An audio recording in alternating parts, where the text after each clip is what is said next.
Welcome back to the Hotty-toddy chat, brought to you by hottytoddy.com. My name is Jack Couch. This is Sports Editor Adam Brown. And Ryan Hutt.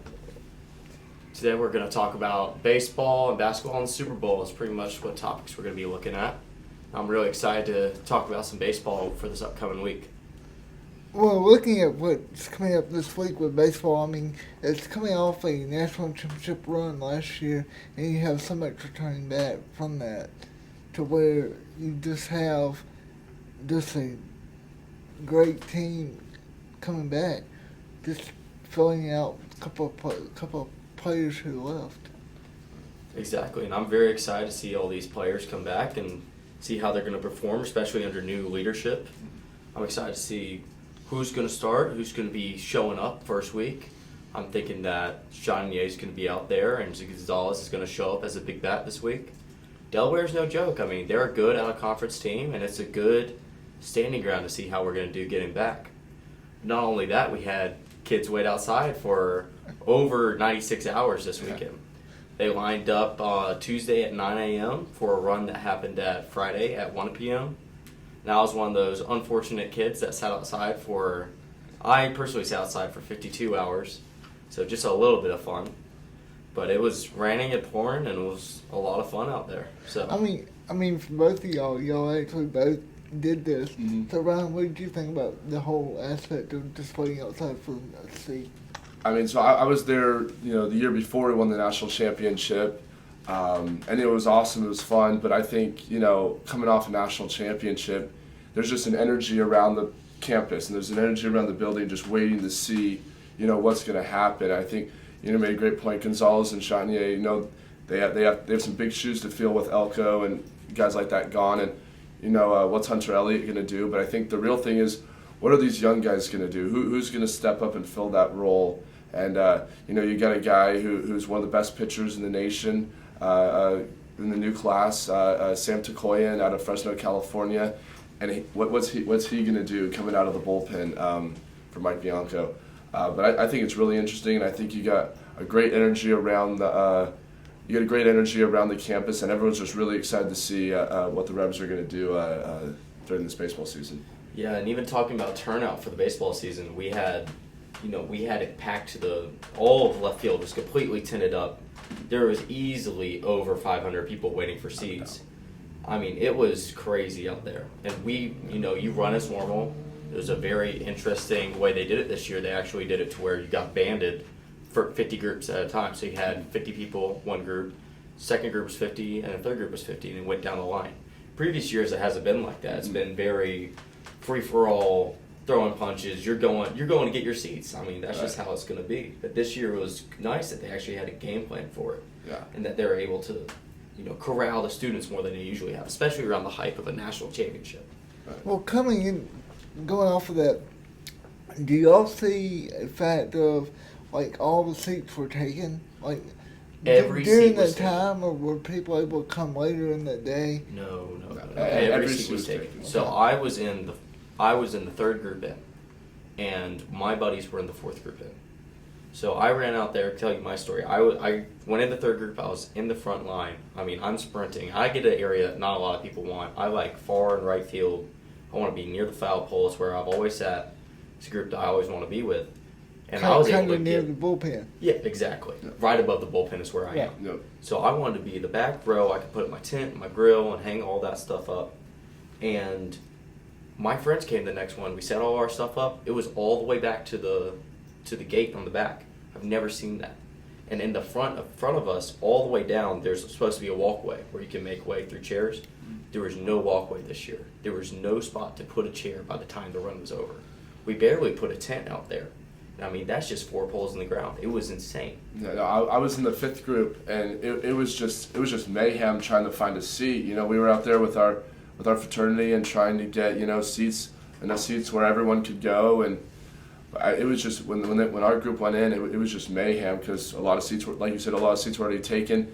It was insane to see everyone. Compared to years past, it was just insane to see everybody so excited and so ready to get their seats for the whole year. Just outrageous. Yeah, if you weren't in the first 3 hours of people setting up, you didn't have people there, then you were not going to get a spot.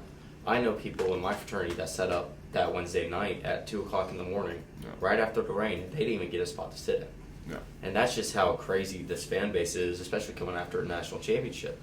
And just so if people don't know, it rained cats and dogs all Wednesday night and a little bit into Wednesday morning. And I mean, it was crazy. I couldn't believe it. And the amount of people that didn't leave and just stayed out there was insane. No. It just shows you the dedication that we had. And I don't know how y'all were, but I brought my generator, I had a projector out there. I mean, we were in there for the long haul. Yeah. So we brought extension cords. When it wasn't raining, we brought extension cords. We plugged up a TV. We had, coolers, and we were grilling burgers. And I just think it was amazing for just recruitment wise. A recruit sees a dedication by their fan base in the way Ole Miss does it, and it's insane. You'll see these things with football. But for baseball, around the country, you're not seeing these types of things. You're not seeing these types of tailgating, these events. So I think for a recruitment-wise, Ole Miss is doing an amazing job with this, and it shows kids all across the nation that you come to Mississippi, this is what you're going to get. You're going to get a dedicated fan base. You're going to get a dedicated community, and you're going to win a national championship. So I think this was, from recruitment-wise and a business-wise, this was amazing. I think Ole Miss played it beautifully with posting constantly on Instagram and the hashtag come to the SIP thing. And so I think it was just an awesome atmosphere for students and for just the whole community. And I'm really excited because out there, when we were sitting out there, it's so fun for the fans. And even Ole Miss, as student-wise, you're sitting out there and you're like, everybody's here, they're having a good time. In the morning, Mike Bianco came out. He went down the line of the first 200 people there and shook everybody's hand. He said, thank you for coming out. Thank you for being our fan. We're going to win another national championship this year. Yeah. And for even being a player on the team right now, to see that dedication after you lose Elko, after you lose all these players. I mentioned Elko because he was the captain and brought so much to our team, but after you lose that and you still have fans come out and wait 96 hours, that has to be a boost of team morale. Just going off of that, like having the fans be out there, students be out there, that to have the support of Mike, the team, Coach Yo was out Coach there. Yo's out there. I got a picture with her. She came in. Funny enough, Coach Yo came and sat in my tent for a couple minutes, had a talk. She pointed out, she was like, "Oh, y'all gonna watch the baseball game?" We're like, "Oh, basketball game?" We're like, "Oh yeah, we are," because that was the night that we were gonna play. We were playing Georgia. And so she was out there. She's like, "Oh yeah, let me show you a few things that are gonna happen on the court." And she's pointing around. I'm like, "Oh, that's neat. Coach Yo's gonna come and show me exactly how they're gonna play the game." I could ask that. I could ask for a better coach on my side. That's awesome. And I think it's awesome, like you said, that experience, and then Bianca coming around, and it's not even the fact that they were just coming around and shaking hands and handing out donuts. He went down the line, and I just want to give him credit here. He went down the line and had conversations with every single person, like 2-minute conversations with every person. So you can see that he really cares, and he's not just putting on a new face or anything like that. Like he truly cares about this team and about our students, and knows how important having a packed crowd there in Swayze is every game. Swayze has always been one of those places that the team builds off the energy from the fans and the students. But when you have a situation that we had in the past 20 plus years that Mike has been here, you have a situation to where the team is going to win 40 plus games and host a regional and play for a super regional either here or on the road. What kind of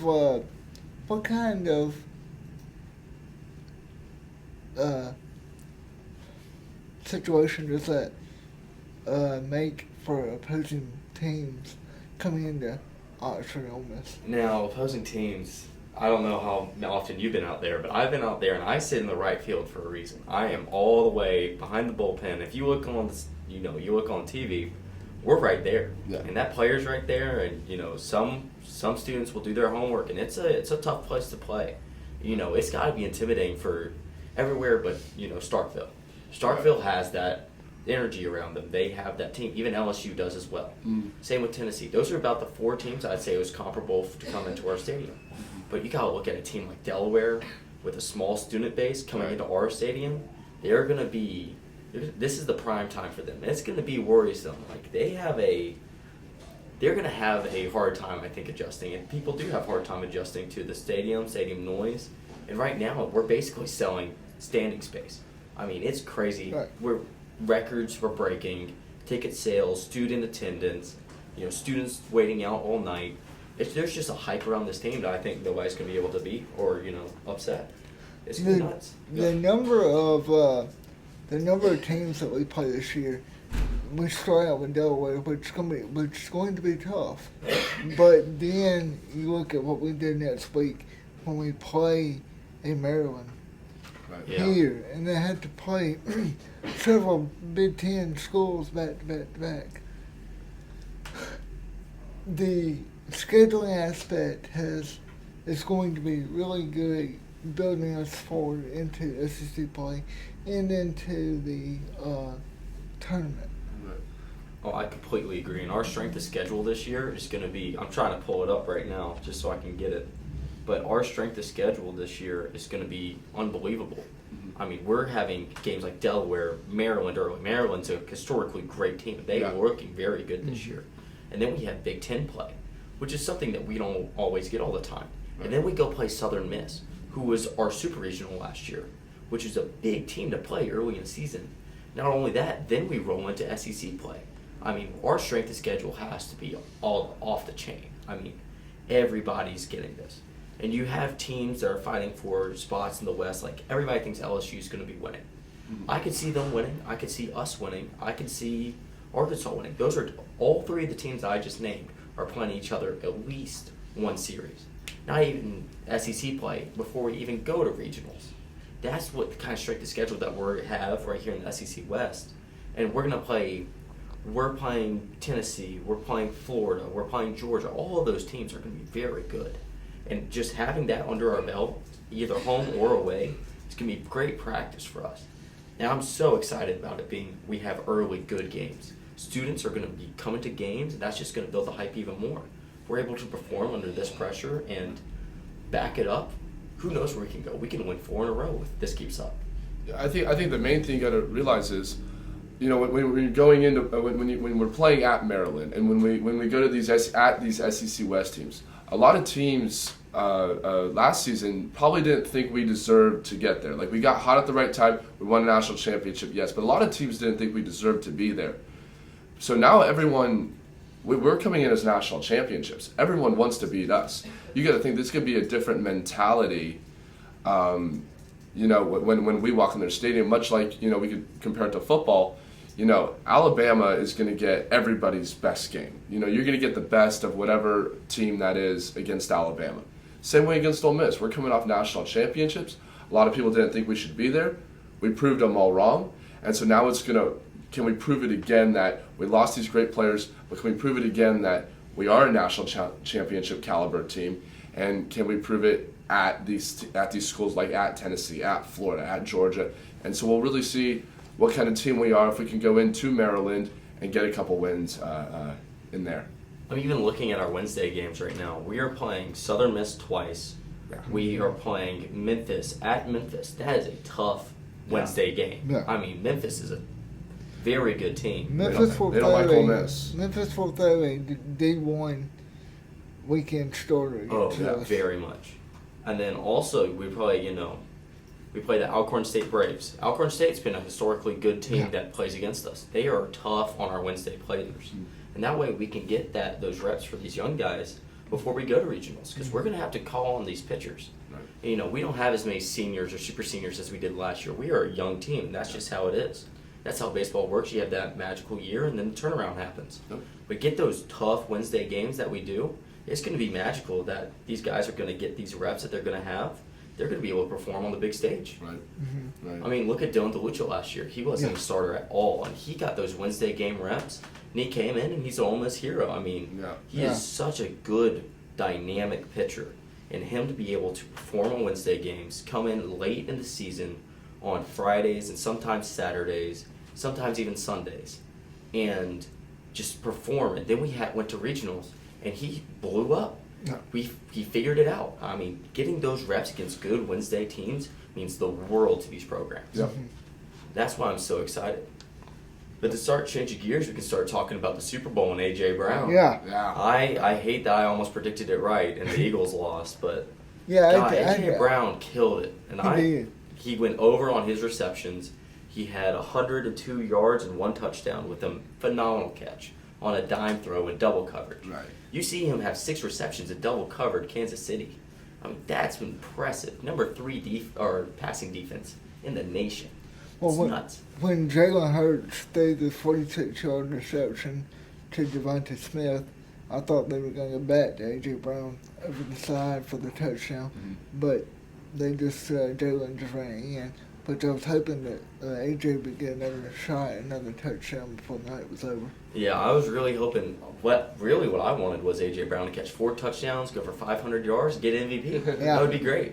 Vegas would be having a field day right now. Oh, yeah. But it's it's very cool about all of that happening, and Ole Miss being able to perform like that. So. Right. No, I think it was just amazing for him to represent Ole Miss that way and then catch a big Super Bowl touchdown at a time in the game where it was still very up in the air, and I think it got him the lead at that point. But regardless if you're rooting for the Chiefs or the Eagles, I mean, just to have A.J. Brown in double coverage, catch a touchdown the way he did, and represent Ole Miss in that way, I think it was just amazing. I think it was just an amazing game overall. I think all the aspects were there for an incredible Super Bowl, and I think everyone who was watching the game just was just very happy of how the whole game turned out. I mean, it's a classic Super Bowl. That's Yeah. all it is. It's Yep. going to be a classic. I mean, that was 2 dynasty teams going at each other. Yep. That's just that's all I could ask for is 2 dynasty teams just being studs on the field. Right. It goes back to the conversation that we had last week. I mean, you have 2 quarterbacks who are actually going to be transcending over time to where they're just young quarterbacks where they're just now coming into their prime. Because now you have Patrick Mahomes winning 2 MVPs, 2 MVPs and 1 Super Bowl. 2 Super two Bowls. Super Wow. Bowls. Yeah. at the age of 27 years old. Yeah, and then you have Jalen Hurts, who's gonna be a contender from here He on out. is. Him, A.J. Brown, and shout out to Jerrion Ely Yeah. winning Yep. a Super Bowl ring. Yes. How about that? Yeah. Ole Miss Rebel. Yeah. Wonderful. I'm pretty sure he got 2 snaps on the day, which is better than Mhm. he's been averaging all season. And I think that they've been saying that this guy is a reserve and he's going to be a stud coming on. Going forward, he's just going to be impressive. And I'm very excited to see where it's going to take him. Yeah, and I think you made a great point of these 2 quarterbacks who are transcending. I think we're seeing a new generation of quarterbacks. Brady's gone, Rodgers is on his last couple of years, Big Ben, Phillip Rivers, Drew Brees, and now you're seeing these new guys like Lamar Jackson, Patrick Mahomes, Jalen Hurts, and Josh Allen. Justin Herbert. Justin Give you a Herbert. few. We can go Yeah. down the list. I mean, I think you're seeing. I mean, it's sad for the people I grew up watching aren't going to be there anymore. But I think it's amazing for the game of football that you're seeing these new teams and you're seeing these great young quarterbacks coming in and winning and doing all these amazing things and breaking these records. So I think it's great for the game of football, and I'm very happy for Jerry Neely getting a ring, and I think he's going to be a great player that the Chiefs are going to want to keep around for a while. I mean, yeah, the Super Bowl was great, and I had my over prediction. I was very Yeah. pleased about that. I really thought it was going to go over 60 points, which it did, and I was very pleased about that. And I really thought it was going to be an Eagles game all the way through. But in the fourth quarter, they gave. I don't know what happened. If it was just bad coaching or the defense really picked it up on the Chiefs.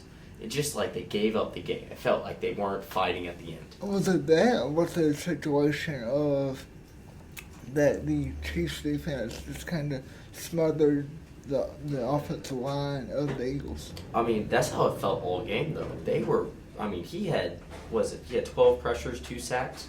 I mean, Hurts is a very dynamic quarterback. He can move the ball, but he just wasn't able to get out of there most of the time. Like, he had pressures, he was getting touched all over, and I feel like that was really affecting him in the later half of the game. So he felt that, and he had to roll out. And, they had a spy the entire time. That spy's coming down to hit him the entire time. So he had to make quick decisions and throw the ball away most of the time. And you look at it, the Chiefs punted one time the entire game. The Browns, the Eagles punted 3 times the entire game. There was 4 punts. 3 of the punts by the Eagles were all in the later half of the third quarter and the fourth quarter. 1 in the third, 2 in the fourth. I mean, you look at that and you're like, man, did their offensive line give up, or are they not calling the right plays, or what situation went wrong with it? But they were a great powerhouse team, and it was a classic, like you say. And I don't know if it was a hold at the end, but I'm not going to open that can of worms. But, it's one of those games where stuff like that happens, and you got to it's like last week, the Bengals player hitting him when he's out of bounds. Sure. That's a football play. Getting held, not getting held, that's a football play. That's just how the game is, and that's just how it is. What I really wanted, was Isaiah Pacheco kneeling it, having the game knowledge to kneel it on the 1 and run that clock down. Yeah.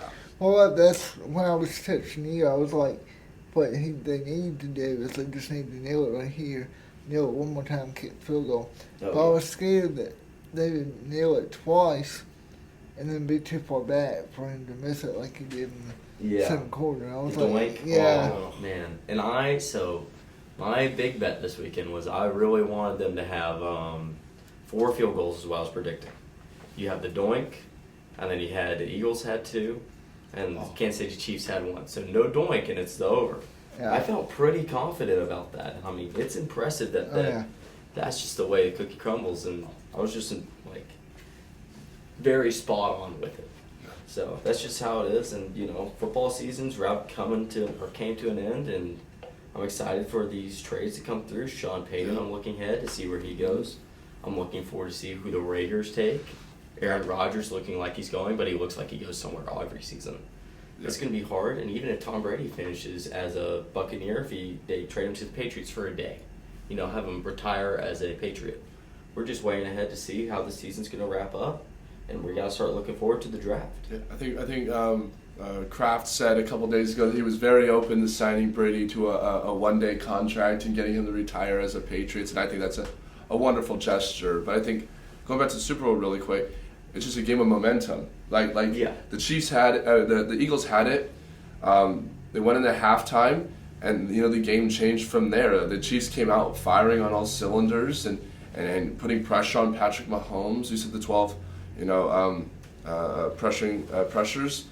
And I think it was just a game of momentums, and the Chiefs just used that momentum to their advantage and capitalized on it far more than the Eagles did. Oh, I completely agree. And the only thing I'm really upset about is that they didn't have the Burger King commercial in the Super Bowl. I was waiting for it the entire time, and I'm like, where is it? Yeah. They had to buy a slot for that. Oh, yeah. They should. Yeah. All I wanted was for Patrick Mahomes to come. Where are you going after the Super Bowl? Burger King. And the commercial right there. Yeah. There you go. That would have been amazing. That would have been awesome. But just to go off of the Super Bowl and look at coaches, I mean, you mentioned it a while ago. You have Sean Payton going to Denver. What's the situation of if he turns Russell Wilson into a Drew Brees type quarterback back in the day? He definitely has the talent. We've seen him have the talent, especially on the Seahawks. And it seemed like it was bad coaching this year. And you look at this trade and how many passes and interceptions he had, and he only had 3 touchdowns, or he only had 3 touchdowns in the first 6 games. I mean, he had a bad season. Every quarterback has a bad season.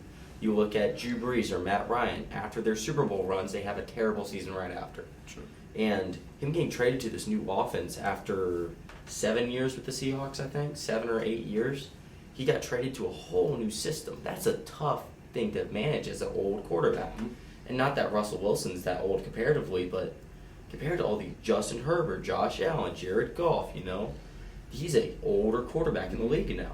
And just seeing that Geno Smith fit in the system, it just thinks that was coaching on Denver. Now you see Sean Payton can come and make him a stud again. I think it's very likely that happens. That he comes in. It's not like he doesn't have the talent around him. He has, Jared Judy, Cortland Sutton, and then I was trying to think of the running back. Oh gosh, it's gonna crush me. But the running back, sophomore running back now, and he's gonna be great. He was injured half the year, but I mean, put up great numbers. No. I would have to look it up, but I mean, he has weapons around him, and what's going to happen is that I see Denver getting Sean Payton, trading some players around, getting some offensive linemen, getting some defensive linemen. I think the Denver Broncos can be a real threat next season. My bold prediction is I think that they'll make it to playoffs and maybe even win their first wild card round. Nothing crazy of them coming first in their division, but Sure. I think they'll get a wild card shot next year, especially if they have Sean Payton and draft rate. They just have such a good, talented team for how poorly they played this year. They do play in a very tough division as well, though. I think that's something you got to look at. Raiders, Chargers, and the Rams. Or Rams, right? Or is it 49ers in that division? Raiders, Chargers, Broncos, and Chiefs. Chiefs. Oh, Chiefs. there we go. I knew it was Chiefs. one of the big four that made it this year. But and so I think like we talked about this a year ago when Russell Wilson was originally traded, and then we had Devontae Adams going to the Raiders.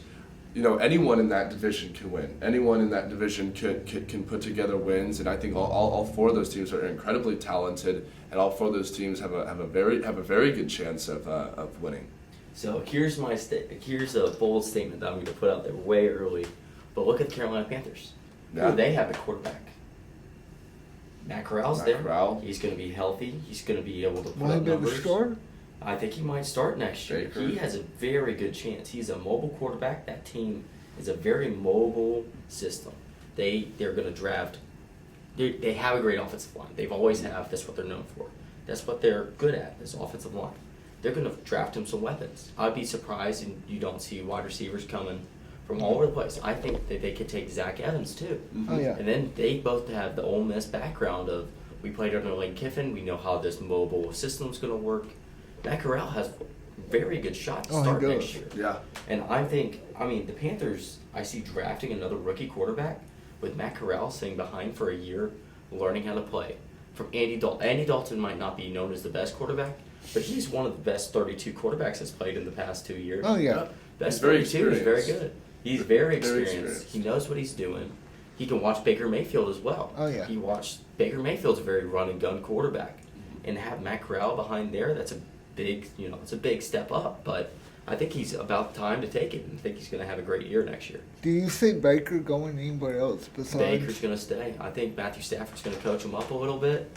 Honestly, Matthew Stafford might be done now. He's old. He's got a Super Bowl. And I grew up a Bulldog, but Matthew Stafford's been in the league for a long time, and he got pummeled on the Lions for forever. Yeah. And now that he finally got to go to a good team and have this breakout year of winning a Super Bowl, if they don't pull something around this next year, I think Baker's going to be the starter, and it's going to be a competition. That's what's going to happen. Is that it's going to definitely be a competition between the two. Those are two legacy quarterbacks. Right. Everybody's going to remember them. Everybody thought Baker was, Johnny Manziel, come in, come out, Canadian League. No, he's here to stay. He has that swagger about him that I think that they need on that team right now. And, you look at Matthew Stafford, who's a very calm, collected, Joe Burrow type quarterback of, I'm going to sit here, I'm going to be quiet and do my work, and that's how I'm going to prove to my team that I'm a leader. And I think that team around him isn't the same anymore where it's going to be like that. They need the Baker, the fiery, we're going to get in there, we're going to go win, and we're going to go to, Super Bowl again. Sure. And that's just how I think that's going to be a real competition of quarterback there. I'm very excited for what's going to happen. I don't see Baker going anywhere else, though. The only place I can even see would be the Colts, but they have top-round draft picks. It's not like there's not any quarterbacks this year coming in. You have Will Levis, you have, Tua, or Bryce Young, Shroud. Those are three quarterbacks that will go in the first round. And if you need a quarterback, all three of those look like great quarterback picks. Now, I think Will Levis isn't going to be as good as he was, or as good as everybody's projecting him to be. You look at Zach Evans. Look at his camp day. He had one of the best camp days of anybody in the nation. And that's just how it is. But you look at Will Levis, he looks the exact same. And I don't know if it's going to transfer right over into the NFL as he is. Anybody could go run around in shorts and a T-shirt and make great throws. But once you put those pads on and you're getting hit and you're in the NFL, things start to change. Oh, it does. It really does. But let's take a look. Let's go back into college and let's take a look at what's going on in about a year from now when Texas and Oklahoma actually join the SEC. Very excited about them joining. So they have a full year 2024 season, correct? Mm-hmm. So I'm excited to see what the SEC decides to do between where the division's going to go. Is there going to be an East and a West? Is there going to be a West champion and East champion still, or is there going to be pod system? I think there's gonna be different pods. You think there's going to be different pods would also be good, and then you're questioning what gets moved around, who's where. Like, do we go straight up the line where it's Oklahoma, Texas, Texas A&M, and Missouri, or you go and look and then it's Vanderbilt, Ole Miss, Mississippi State, and LSU in a pod, Sure. and then you have a pod like Tennessee. You'd have Tennessee, Georgia, Alabama, Auburn. And Would it be that, tough. or would it be Tennessee, Kentucky, Florida, and South Carolina? and South Carolina? See, I could see that happening as well. One of those pods on the East, But- you're taking Alabama over, you're taking Auburn over. Those are two powerhouse teams that have always been in the West. Right, but my whole thought process of that is, if you do that, you're getting rid of the two opponents that we know play every October Agreed. of Tennessee and all of Alabama, Auburn and Georgia playing. If you do the pod system that way, It's just gone. it's yeah. just gone. And I've seen the different pod system of what would happen is that you'd get 2 out of conference games that would pretty much be cupcakes. You paid teams come on in, they'll come in, they get paid, and for A&M, they get paid to beat them, and then you head out. But then you have, look at Georgia Tech. That's a historical game that has very big meaning, especially in the state of Georgia. Mm-hmm. That game has to stay, so I think there'll be that Texas Tech and Texas big game. Oklahoma and OSU. Mm-hmm. I mean, you're going to have to keep those games. So that makes me wonder with the pod system. You play the teams in your pod, you pay one out of the pod system, and then you have the 4 other pod that you play. And I mean, that would add up and it'd be good, but I'm just worried about there not being that competitive. Again, what you said, that you're not going to have the Alabama Auburn every year. You're not going to have the, Georgia and Auburn. And that's, we had Vanderbilt. It was very fun to go to Nashville every year and watch us win a game. I felt pretty confident we'd win every game we up there, and I've, even under Matt Luke, I was like, oh, we got a game under our belt. I'm going to that one. Yeah. So for these, especially these rivalries that have come over the past 2006, was that 17 years? Mm-hmm. 17 years you play this pretty much, same team. Every 6 years it changes, but you have that rivalry that's, historic for you. Alabama, Tennessee is a great example of it this year. If you get rid of that every year, I mean, I don't know what you would do. And it makes it they would go a North conference and you just have to work that out, or divisions, but Well, Tennessee's in the East and Alabama's in the West, but they have these protected rivalry games. yeah. Do you just do it down the line and put Alabama and Auburn in the East, and then bring in Oklahoma and Texas in the West? See, that's what I was That's thinking. what I was was gonna Because thinking. I think the pod system, I think there's just There's too many variables. There's too many variables. There's too many complicated things. I think it's a great idea, and I think eventually it'll get there. But like with a conference championship and how important going to a conference championship and winning a conference championship is to go to the college football playoffs, I don't understand how you can do that with the pod system. But I think this is absolutely great for football. See, in 10 years, all I want is the SEC to bring in, Right. Florida State and Clemson. Clemson, and then we just go get OSU and Notre Dame, and then that's it. All we have is the Southeastern Conference. That's all I can ask for. I mean, it may not be 10 years. Yeah, exactly. I mean, it's coming to these mega it's conferences. coming to a USC's. situation Yeah.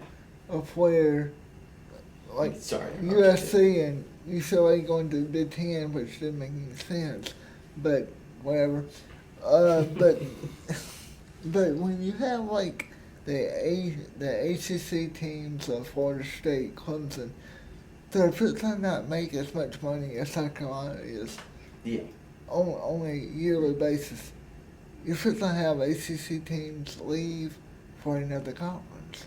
So where, for me, if we went and give Notre Dame to the Big Ten, because Nobody wants Notre Dame. I don't need to travel touchdown Jesus. It's all good. No. I want to go one time, but that's it. But you go to that, then you go to bring Virginia Tech, maybe North Carolina. But, North Carolina. but if you bought North Carolina, You gotta get all three of them.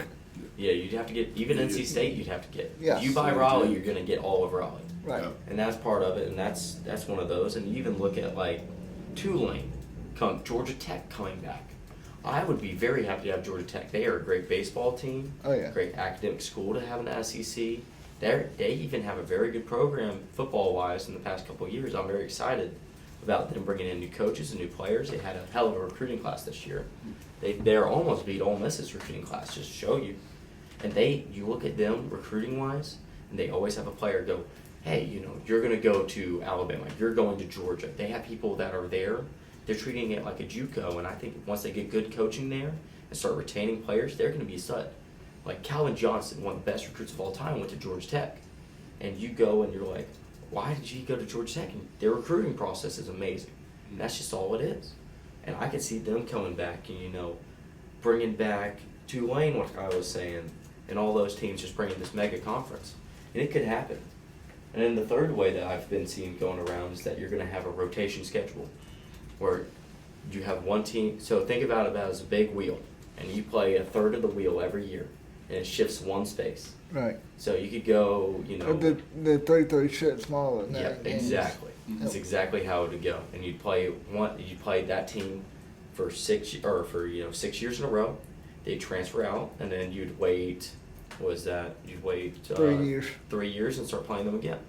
So that would be. I think that's also a good model, but it takes away the East and West kind of style. It takes away the East and West matchups, but it beats the whole aspect of we haven't played at Georgia in Years. almost 20 years. Yeah. Exactly. So it's a situation of younger fans don't know the traditions of other schools in the SEC because Ole Miss hadn't played them. Oh, exactly. And you look at Georgia, who, again, like you said, we haven't played at home in 20 years. I grew up a dog, and I've been very excited. I've marked this on my calendar since freshman year. I'm going to that game. I got my tickets, it's done. I'm going to the game. And all of my friends are like, oh, we're going to Athens. This is a great college town. Or even you look at South Carolina, or we haven't played in Gainesville. We played Florida my freshman year here, but they, nobody, Right. and even other schools, they go, we want to go to the Grove. Yeah. You only have once in every 10, 20 years to be able to do that if you're on the west side. Right. And then what also does, if you take away the sides of the east-west and you don't have anything like that, you have the top two schools. Playing like for LSU and Alabama. Yeah. Sometimes those happen. You had Georgia and Florida a couple of years Yeah. ago where they were two of the top teams. And they didn't get to even compete for an SEC championship. But now you get to take two of the best teams and they play against each other. I think that matters more than almost anything. It would be very helpful for even the conference to be like, hey, the third best team didn't make it, they're our third best team. Our top two teams make it. Let's say Alabama and Georgia, or when Alabama didn't make it this year, they were able to be like, hey, we have a fighting shot to get into The playoffs. Playoffs. That would be taken away. It'd be the best two teams, whoever won, you could get a spot in the playoffs, and then you have a performance record behind it. This is our number 2 team. They put up 22 points against Alabama. They were a stud this year. I think that they have a case, even though that they lost in the championship, they should still have a case to go. And it's not been like that recently. It's been the third team in. And now you look at the Big Ten or the Pac-12 or the ACC even, not really the ACC, but they don't really have multiple teams. But look at the Big Ten. Yep. You had teams that were competing against each other. Michigan, LSU, Oklahoma, Iowa State.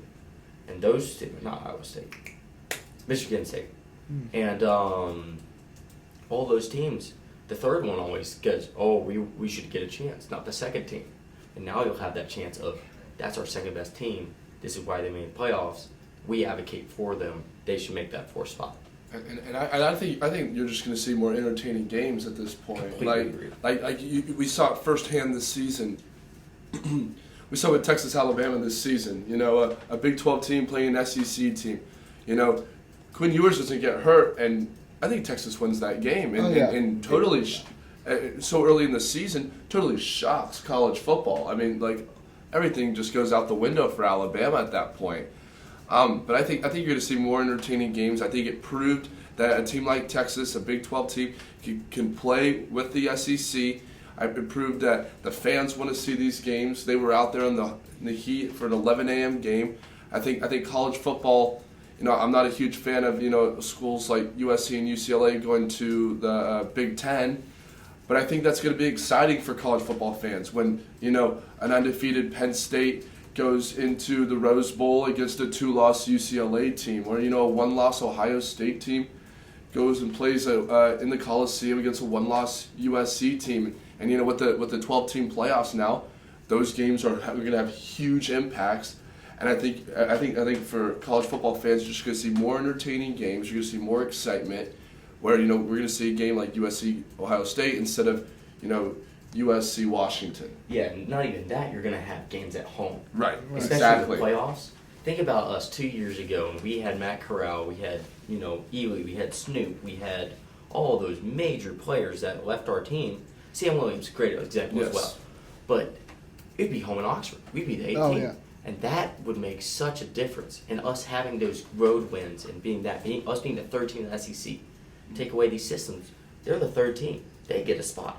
I'm wondering how it's going to shake out about who gets spots and what's the, politics of it, of who gets home games, who gets away games, or it's just AP rankings, or you're going to have playoff rankings, or what that's going to be like. But I'm very excited for this new system because I think that we're going to be able to have these big games. So you have a 12-team playoff, but then you look at, Ole Miss, Alabama this year. We win. We're a top 4 team. Right. That's a playoff game in itself. And that's how everybody argues, is that you have playoff games in the season. And that takes away, merit from these big games. But I think it does the opposite. I think it proves that you can fight back, you can make it into playoffs, and you can make a run for it. Look at the Ole Miss baseball team this year. It's not like you can play 64, football games. Right. But you can play 12, and you can prove that not only were you, struggling as a team, but you're able to learn from your mistakes, come back and put stuff together, and then win a national championship. That's what I think is going to be important coming on, is that you're going to have those road games. We were talking earlier, having that Wednesday games and having those lineups. SEC is going to have a lineup every year that's going to be difficult.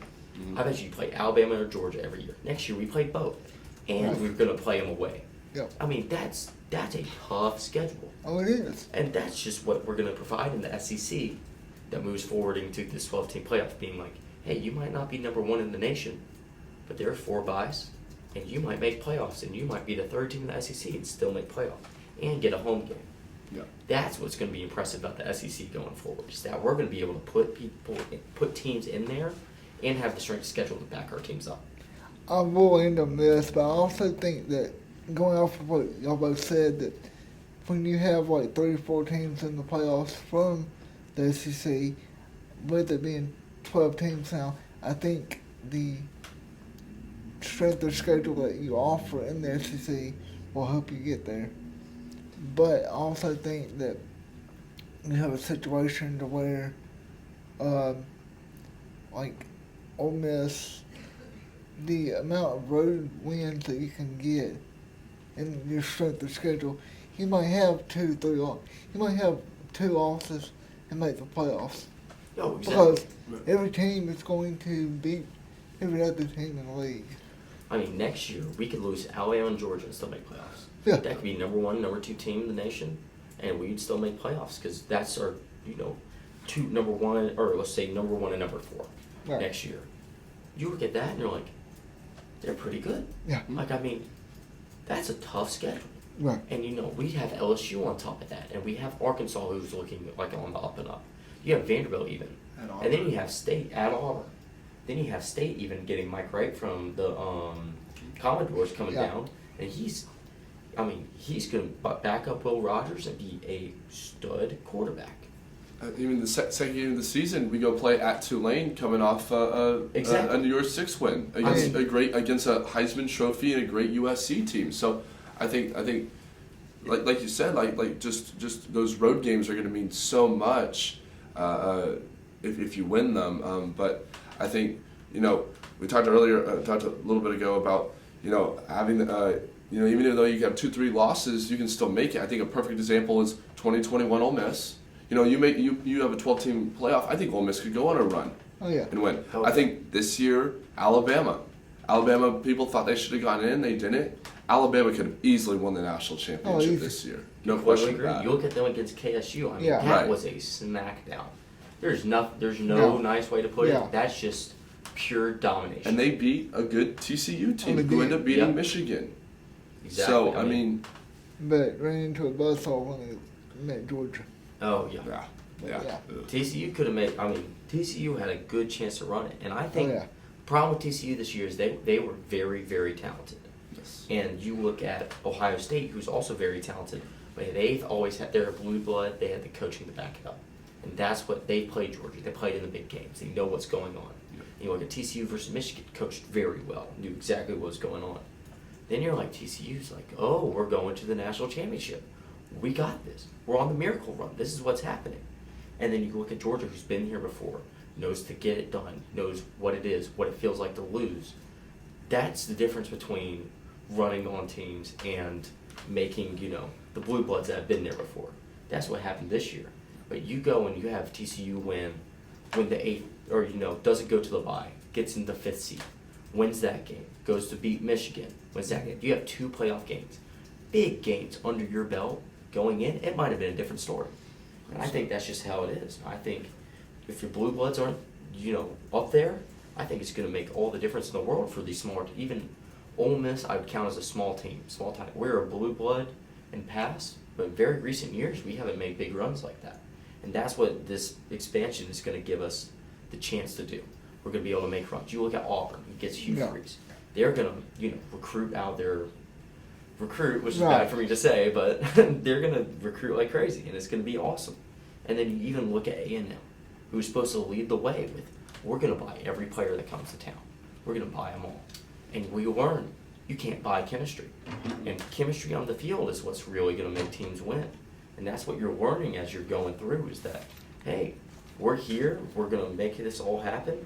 The Blue Bloods are going to be here, but these smaller teams are going to make. Tulane could have made a run this year. I will stand by that. Oh, no I mean, doubt. No doubt. No doubt. Tulane was a studded team, and everybody barely made a New Year's Six, and they're like, why are they in the New Year's Six?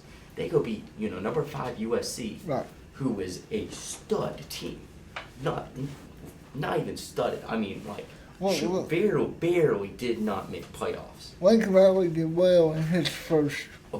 Yeah, yes. And it's not like Lincoln Riley's going anywhere anytime No, soon. either. no. He had a first year there. He had a quarterback that he's always liked. Right. He's had people around him. He got his own staff. He got his pick of recruits. Yep. And he still lost to Tulane. Right. Shows you how good that team was. And they could have definitely gone on a run. You look at Utah. Utah could have done it as well. Oh yeah, no So- doubt. And I think you can't buy chemistry. I think that's why you've seen so much success within Alabama and Georgia over these last couple of years because they're not. I don't see Nick Saban going out and spending millions of dollars on recruits and doing all these NIL deals and they're getting the best players, but he's bringing them up with chemistry and togetherness and we're going to do this, we're going to win together and we're going to lose together kind of mentality. And I don't think you saw that from Texas A&M. You saw we're just going to go try to get the best. Who cares about chemistry? It'll all work itself out, and it ended up shooting them in the foot. Oh, exactly. Yep. Exactly how it happened. And now you're down to switch. We can talk a little bit about basketball and Coach Yo, and she's Yeah. continuing to do good. But you look at the South Carolina LSU game last night or 2 nights ago. Last night. Last night. I couldn't remember. Super Bowl's throwing me all off. But last night I was keeping up with that game, and they were. At South Carolina, I couldn't believe beat them that bad. South Carolina went into an undefeated LSU. Both teams are very good. Don't give me that. But, South Carolina beat the stank out of them. 20 points. Oh, yeah. That's unbelievable. Yeah. I couldn't believe that it was that bad. And I don't know if it was what happened there, but it was crazy. And even to switch over that, the Ole Miss basketball, we went into Georgia and won. Yeah. We're starting to see a team that, that we wanted to see the entire time. We got players that are stepping up now. Yeah. Now that Ruffin's not playing anymore, we have players that are going to be like, hey, I know that we're not the best team in the SEC. I know we're not even the best team in the, the MAC-10. But we're going to be here and we're going to, make our statement and try to make a push at the end. Of course, we did lose to South Carolina at home on Saturday, and that happens. But that Right. we looked like a real team playing Georgia. It's not like Georgia's played terrible. They beat Kentucky this weekend as well. I mean, it's going off what you just said. I mean, it's not a situation of the team's not playing hard because they are. They're just getting bad breaks. Yep, exactly. Making it difficult. I was doing the research the other day, and if we had a 3-point turnaround in the last minute going the opposite way, we would have won half of the games that we've lost. Even over half. It's like we would have won 67% of the games that we ended up losing. Right. Because we lost in the last minute, 2 minutes, because our defense just didn't keep it up. And that's so promising for me, is that we have a young team. We're gonna have a team next year that if we're able to make that last minute push, we're gonna be able to beat teams. I mean, we're gonna make a real strong run next year, and I'm very excited for that team. Yep. I mean, it's a lot to look forward to from baseball and basketball, finishing out the season, but a lot more to talk about next week, y'all. Oh, yeah, we got the first baseball game, and I'm very excited to talk about that. Yep. So, it's been a good one today, guys. Look forward to talking to y'all next week.